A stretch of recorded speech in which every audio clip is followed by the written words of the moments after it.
if there's something of value, then I'm going to make the effort and I'm going to sign up and continue to show up. And so um, I think just knowing your ideal audience and knowing what they're going to find value in is really the key to the whole thing.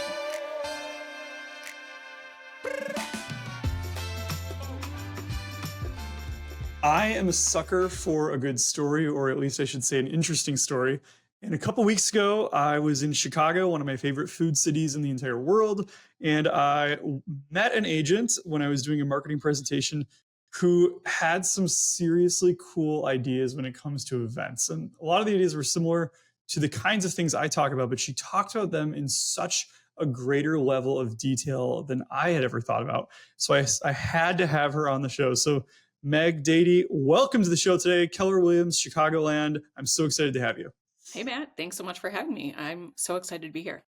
So, I just want to get started. You have a super interesting and not typical story, right? So, a lot of realtors get into the business because they want flexibility and independence and they want an easy job that they can do with their to fit around their life. You've done it all. You had done it all already by the time you started. You were a teacher, you were an attorney, you were an attorney that was helping working with a company planning events all over the country, and then you decided, hey, you know what, pause, I'm going to sell real estate. Like, how on earth did that happen? That's unique. I just want to hear more about that kind of origin story. Yeah, I this is my third career. I'm not ashamed to say it. I was an attorney for 8 years prior to getting into real estate, and my final 2 years as an attorney, I was associate general counsel for a company that did the Warrior Dash mud run 5Ks all over the country, as well as a large scale music festival. So I was reviewing contracts for everything from porta potties to the Foo Fighters. And I learned working for a startup that I really loved brand strategy and marketing and really just strategy in general. I at law firms and also at that company was just reviewing contracts for 12 hours a day and realized that wasn't really what I wanted to be doing. So real estate was a perfect fit that I could basically start my own company and focus on marketing and branding. So um, You just mentioned you just mentioned the word strategy like three times, and I find that really, really interesting because I can tell that that's the way that your brain works. But I would venture to guess that if you were to ask 50 realtors what their strategy is for helping a buyer or for helping a seller or for helping an investor, they would look at you with a blank face because most people, I feel, in whatever they do, lack a clear strategy. And so I find that really interesting that you took this skill set of strategizing and making a plan for each client type or for each event, and that you brought that to real estate. Tell me more about that. Yeah, it took a few years to really put all the pieces together. But so I started in real estate like 2015, really got going more in 2016. I was at a local brokerage and switched to Keller Williams in 2018. And around that same time, I realized that the clients that I really loved helping were had a lot in common with me. They were single women, professionals. They have a background typically in law, consulting, tech, marketing, sales, and I just really, it was my friends and their friends, and I got to the point where in like late 2018, I was business planning for 2019 and realized I was kind of getting sick of the open house circuit and just trying to help everyone and casting a wide net. And I had helped a few clients that were really great to work with. They were um, also single. They had a great budget and just were like, they knew what they wanted, but, um, weren't difficult, I guess. They were just great clients to work with. And so what they had in common were they were that professional single woman. And so I realized during that business planning time that instead of trying to help everyone in Chicago, if I could reach my goals simply by finding 30 professional women that fit that criteria. First time home buyers, budget of around 500,000 and which is, a great price point. And so I decided that instead of, continuing working 3 open houses a weekend, I was going to figure out how I could just meet more of those those professional women. And I just started doing kind of organic events around really inviting my sphere that fit that criteria and then having them invite their friends. I love that. I mean, I I saw you wrote a step-by-step guide for this, and I guess for part one. And part one of this was go small by identifying your favorite client and work backwards. So, do you want to walk us through? I know you had five or 10 different bullet points under how to identify your favorite client. How walk us through that? Yeah. So start with like, who was your favorite client in the past 24 months or, year or two? And what did you love about working with them? How did you meet them? What do they have in common with each other? In most cases, I've, helped a lot of agents with this, and they most of the time have something they're very similar to you. So just figuring out like it's really what makes this business more fun is working with people that we, have a lot in common with and that we want to meet more of and meet organically. Yeah, I mean, it's things like, like where do they shop? What do they value? What are they doing for fun? But like I know you mentioned in your bullet point list, like what did they actually buy or sell? What's their profession and salary? What did you like about working with them? What was their biggest struggle? And I love that you laid them all out like that because you had a picture of your favorite client on the left. And we're not going to say who it is because we don't want to offend the other thirty favorite clients out there. But I would imagine that if you're a salesperson in almost any industry, and you lay out your one, two, maybe three favorite clients and you answer all of these questions thoughtfully, right? Like this is not like a thinking about it exercise. This is like a writing it down exercise, laying all the papers out on your desk and then looking for similarities to say, knowing this, how does this affect the marketing that I plan to do in this next coming year? Yeah, if they all love dogs, how am I going to incorporate that into it? If I've met everyone at, the school that my kids go to, you can just see all the similarities and it just makes everything else a lot easier. And for me, I know most people theirs is not probably going to be professional women, but now I have really two ideal clients and they're that same first-time home buyer in this current market. Usually they're not single anymore. They're within a year of their wedding. So we know a lot of our clients in the last 2 years have been engaged or have just gotten married within the past year. So they're still in that 28 to 34 age range. And then the second kind of like client is that same woman about 6 or 8 years later has a kid or two or just a dog, not just a dog, but has a dog, just for whatever reason they need more space. So, but I've gotten, you can dial this in so much more. Like I know what they're really thinking and feeling because I work with them all the time and have written down what's their biggest struggle, both like internally and externally. Like why do they need more space and what's sort of driving them to get that? Well, and I mean, from a perspective of like really honing your niche and getting so much better at serving your clients and like actually being of value, when you start to write down all of the struggles that you're helping them to overcome, that becomes something that you can then talk to your next, your next listing appointments, your next buyer consults on, because you can say like, these are some common problems that I help my clients overcome. And it's going to be like a light bulb going for those clients because it's the same people. It's the same type of problems that they're having that they didn't even know that they were having, and they're going to choose you unequivocally over another realtor because you already have the solutions. It's like using a realtor who already has the answers to the test. Yeah. I mean, I love the book, Building a Story Brand by Donald Yeah. Miller, and he talks a lot about this. And Seth Godin also says people like us do things like this. And so all the goal of our marketing and events are to show the people that we want to work with that we help people just like them. And it's not, like we help everyone. So I'm not advocating violating any fair housing laws or anything like that. Like it's just the marketing and events are designed to bring the people that we want to work with straight to us. I love that. So let's talk about going deeper because that's something that like you and I both chatted about the last time when we were in person. But it's so important to go deep with these events because I know we've all been to these giant ones before where you put a ton of time into planning it. You show up, you're there, you're exhausted, you have 1,000 micro 2-minute conversations oh my gosh, Meg, how are you? How's your family? Like, shoot me in the head. Like, Exactly. I can't go to another one of those types of networking events. Like they mentally exhaust me. But I know that every time I go out with like my two best friends and we invite like one or two other couples, or I'm out at like a 6 to 8 person event, I'm like the mayor of that town. I'm thriving. I'm in my elements. And I get to go deep with at least two or three people. And that's where I get business from, honestly. And I know you kind of have this, I call it, you called it your step three, going deep with events. Like you said, now that you've become the mayor of whatever groups you're involved in, invite them to your events. And then you had 7 types of events. And I'd like you to walk us through those really quick. Yeah. So, I'm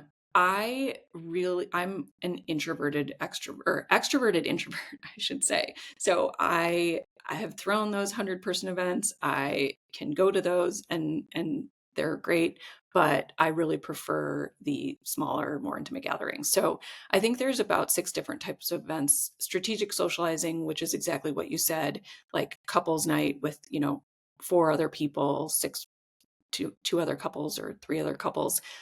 Micro events, which is what I do, about 6 to 8 micro events per year for each of those ideal clients. And those are 12 to 20 people. Like, we're paying for the activity and creating something of value. We also do some like educational events or seminars. The large client events, I don't do those at all anymore. Community events where we're partnering with in in my case, this year we've been partnering with other social clubs that have a big audience that we want to tap into in order to grow our database, and then doing like online giveaways. So I want to focus on a couple of these really quick. Let's go in reverse order. So, community events. So, you mentioned partnering with other organizations that already have a database. I friggin' love this because the hardest part for events right now is getting people to show up, right? Like we're all super busy. So if you can partner with a group that already has people that are going to show up and just be there to support it, that's so much more powerful. Can you give us a couple examples of this that might kind of like give the listeners ideas of what how to get started on this? Like what types of groups, what types of events? So it all comes back again to knowing who your ideal client is. So for us, knowing that we want to really connect with professional women and also families, we have sought out different social clubs around Chicago that have those specific audiences. So Chicago Girls Who Walk is a huge organization now, and literally they just get together and walk 3 miles a couple times a week, and they have been great to work with.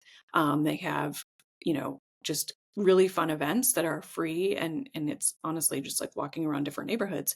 So we partnered with them to do a photo walk, and we brought in a couple of photographers to do a very quick 10-minute lesson on how to take better iPhone photos.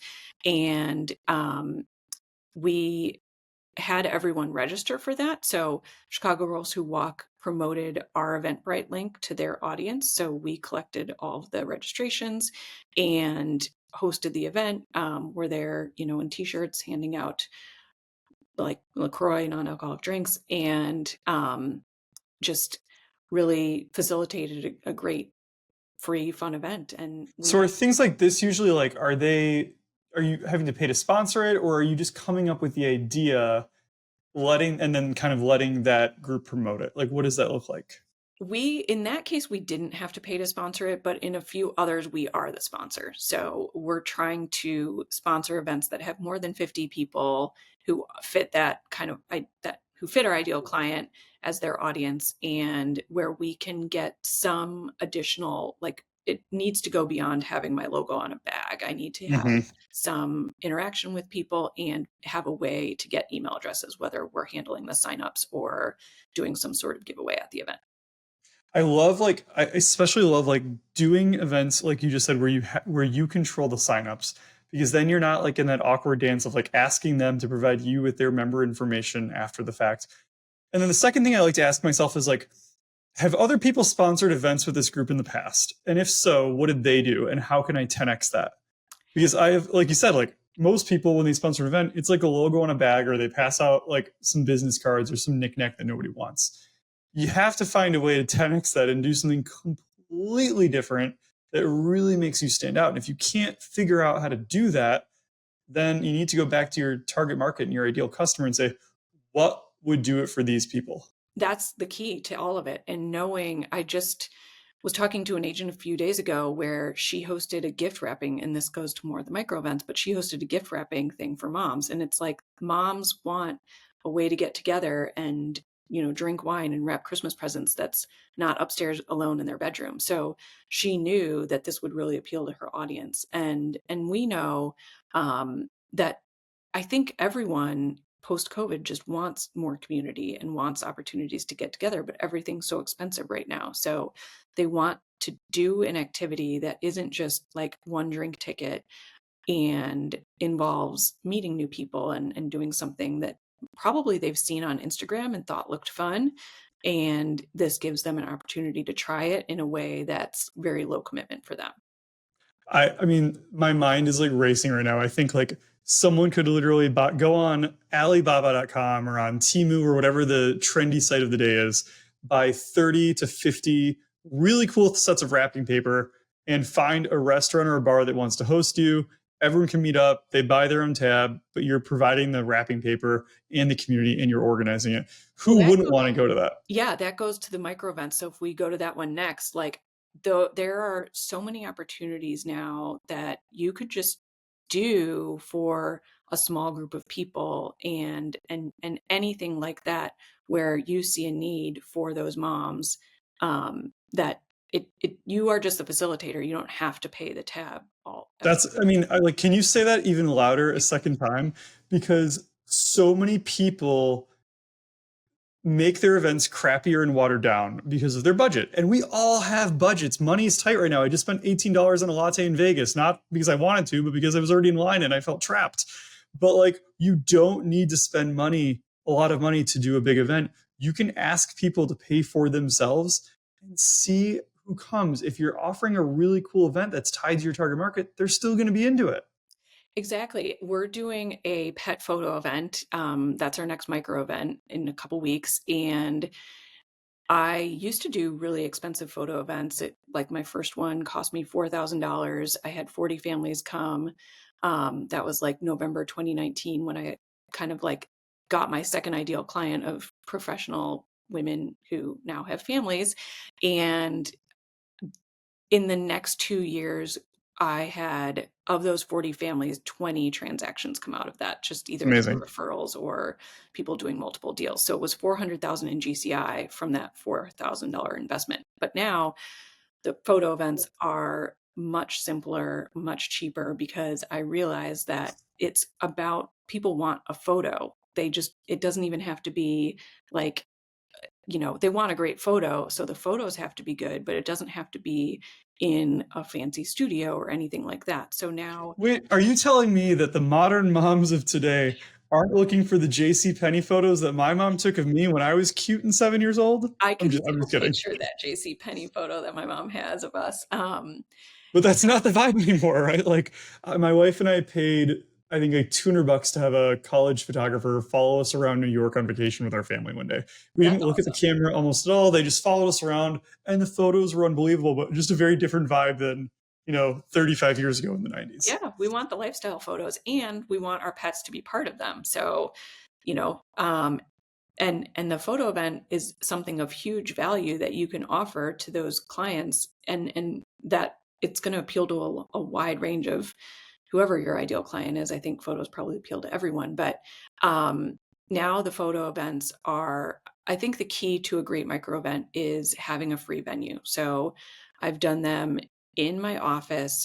I think outside natural light photos are a lot better. So my office has this awesome white brick wall in the parking lot.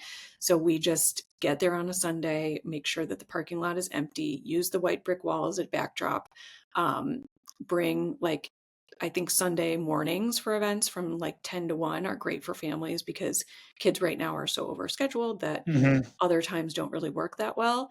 So, but what is great about the micro events are they're typically only 2 to 3 hours. And especially with the way that we set the photo events up, people are coming like they're staggered. So it's kind of open house style, and they'll come for 15, 20 minutes, have 10 minutes of getting their photo taken, 10 minutes of having a couple donuts and some coffee talking to me, and then they're on their way. So that for my personality works really well because, like you said, I can have a really great conversation with them for those 10 minutes. There might be a couple other families around, but it's not where I feel like I have to circulate and figure out how to talk to everyone at So once. what's the RSVP process like? So are you telling people like what time to show up, or are you telling them to show up whenever between 10 and 1?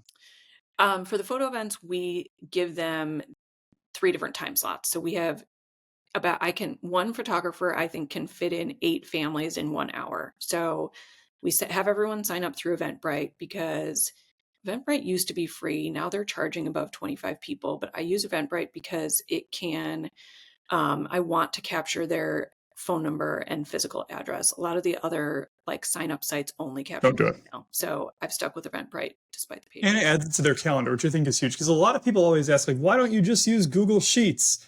It's because Google Sheets does not add it to their calendar and send them reminder emails. Exactly. Right. So there's a lot of built-in automations.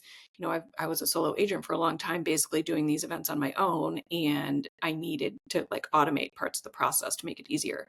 So on Eventbrite for the photo events, we have 8 slots for families within each hour. So we set it at around 24 people. Maybe I'll add a few more. There's always a decent drop rate for any free event. Mhm. Um, so usually it ends up being about 6 an hour. So within that hour, they can come at any time. And I think talking about just at on-site logistics, we have I'll have, someone checking them in with a clipboard and basically pointing out like, okay, you're after this person, and pointing to that person so they know who's next. And then the person with the clipboard is keeping track of, who's with the photographer now, watching for when they're wrapping up because we have to keep them on a pretty tight timeline. And so she's standing there saying like, all right, you're going to be up next. Like you can start heading over and warming up the kids and stuff. I love that. Who's getting the invite? Is this like past clients, friends, people in the community, people you don't know? I think for micro events and for photo events specifically, it's really your A list. So past clients and their friends. So um, I I love, the whole knowing who your ideal client is. I want to meet my past clients' friends. So every micro event invitation that goes out is it starts with a text message from with that Eventbrite link, basically saying, I was sending these out last week, basically saying, hey, like, are you around on July 14th? We're having a really fun pet and family photo event. Would love to catch up. Oh, and anyone's welcome. Feel free to forward this on to friends. I love that. I think the feel free to forward this on to your friends. I mean, it's such a great way to like, if you're already doing an event that's to your target market that's well thought out, you may as well just throw that in there because oftentimes people don't want to come to your event because they don't have anyone to come with and they don't want to come alone. I'm And if not they going to bring a go alone. friend, that's like a way to double your sphere of influence super quickly. You just have to make sure you're getting their information too. Yeah, and so I set Eventbrite so that you can only register for one family. So they have to like you can't Forward the buy 2 link. tickets. They have to forward it on. I love that. So you had a lot of ideas for strategic socializing, and that's kind of like what you mentioned was like 4 to 8 people. And you typically do how many of those per month? Like 1 or 2, and those are really again, I'm like an introvert, so it's to force me out of my comfort zone a little bit, and it's something like, "Hey, I wanna go check out the Barbie movie. Are you free Friday? Like, maybe we should get a group of girls together." So, it's really being that facilitator of doing kind of a fun activity and everyone paying their own way. So, some other ones that I've done for this are, I just did a workout with some friends we all belong to the same gym, and they were having like a rooftop Pilates event. So actually, I didn't even organize this. The interior designer texted a few of us saying, hey, I wanted to check this out. Is anyone free on Thursday night? So just doing things like that anything that I think seems like a fun activity, I'm not going to go alone. And I want to branch out and get my like strategic business partners together or my A-list clients. And with the like yoga example or Pilates example, there were, two people I had never met. So, or with going to see a movie or playing pickleball, hey, like, do you know anyone else who would want to join? So it's basically what you would, it's trying to make friends as an adult. It's like just trying to expand that your social network post COVID in a really organic, authentic way. And I like doing it. It's not like I hate calling a past client or someone that like I definitely have a business interest in and saying like, hey, do you want to get together? And then it's like pause, pause, pause, awkward, awkward, awkward. Right. I would much rather be like, hey, I was thinking of you. We haven't seen each other in forever. I'm actually going to like this guy's poker night in 2 weeks. Would you want to come? And then when they say yeah, I'd be like, okay, cool. I have one other friend who is down. Do you know one other person that gives us four? And we're good to go. And Exactly. it feels so much more organic than that. Well, and Um, you mentioned couples nights too. Like I have had friends who really, agent friends who their wife is really involved in the community and has a great group of friends. And so it's a way for like maybe your partner to get help in your business and just feel like they're contributing something. My family has been really helpful in just, most of the time your friends and family aren't going to provide you direct referrals, mhm. but they can bring people to your events and help, get people together. There's a difference between a client and a cheerleader can be just as valuable as a client. Exactly. Um, during COVID, oh god, I hope I don't go to jail for saying this like live in front of a couple hundred people. But my wife and I love going out to eat, and during COVID, we were in tears every day that we couldn't go out to eat. So we started like an underground dinner party club for That's people that were awesome. like down to do it. And I'm sure people are going to tune out now because I had people at my house during lockdown. But the rule was this: you could come to a dinner party as long as you agreed to host one in the next 2 months. That's awesome. And we met like whoever hosted it invariably had two or three people who'd been in another one, and then two or three of their own friends. And I probably met 6 to 10 new people over the course of 2 months. And you only had to pay for the food for the night that you hosted your dinner party. And you could make it bougie, or you could do backyard barbecue. You could do any version of it. And then we started doing cocktail only ones and dessert only ones. And it was easy and fun. And by the end of it, people were making their own offshoot groups that like they were organizing. It just kind of took the effort off of us. And I think anyone could do that. If it's food, cool. If it's a game night, watch, whatever, wine tasting, there's so many ways to do it. Getting involved in running club, I know you play pickleball. I'm like the only person who still hasn't tried pickleball, so that's been one that's been on my list to do this exact strategy with, is just like, let's go to a beginner pickleball mixer. Um, but I heard my sister just went to a cookbook club where, yeah, the host picks a cookbook, everyone makes a recipe out of that, and they are like dressing up for it, bringing out their best china. It sounds like a really fun event. And so there's so many different things that anyone can do Yeah. basically for free. I'm sure there's like some guy listening out there who is about ready to tune out because of all of our like ideas for women. So I'm just going to shout out like the ideas for men that like I thought of really quickly. So you mentioned like Christmas wrapping events where women get together to wrap presents. If your clientele is a bunch of dudes like me, like have someone there that can just wrap all of the gifts for me. I am not going to wrap my own gifts. I've never done it. I usually give it to like a girl at the office here or a younger guy at the office who likes doing that kind of thing. But like have an event where guys can come drink beer or wine and have their gifts wrapped. The idea of like I know people do like the food prepping events. Have like a babysitting event where there's like bring your kids. I have a qualified adult that's going to babysit and watch them, and you can buzz off and do whatever you want in the area, and all the guys can hang out. I mean, there's so many other things that you can do if you know your target market. But I'm just laughing because I'm like, God, your events just don't sound fun for me. But oh my gosh, I'm the exact opposite of your target market, aside from maybe the pickleball or running club idea here. I mean, So, poker night, I think is yeah, any of those that you just mentioned, combine that with a poker night and you've got to, I mean, they could be great standalone events, but yes. yeah. And it's really funny because like now that I think about this, I got invited to an event at my best friend's financial advisor's office. And I'm assuming he focuses on men, because the event was old watches and scotch. And they literally had a jeweler bring 10 really old watches and 3 really old bottles of scotch. And they did 25 minutes of education on it. And at the very end, it was like, oh, by the way, we're not here to pitch you. Here's what we do. See you guys later. That's That was it. awesome. That's a And I great was like, okay, like that was a very well thought out event. And I don't usually go to free events because I have no interest. But I'm like, ooh, when else am I going to try on a 1963 Patek Philippe Nautilus? Like, not possible. Well, and that's the whole point or like idea behind these is I'm not going to drive across the city and pay for parking and go through all the effort just for like one free drink ticket. I get invited to those all the time and I turn them down. But if there's something of value, then I'm going to make the effort and I'm going to sign up and continue to show up. And so I think just knowing your ideal audience and knowing what they're going to find value in is really the key to the whole thing.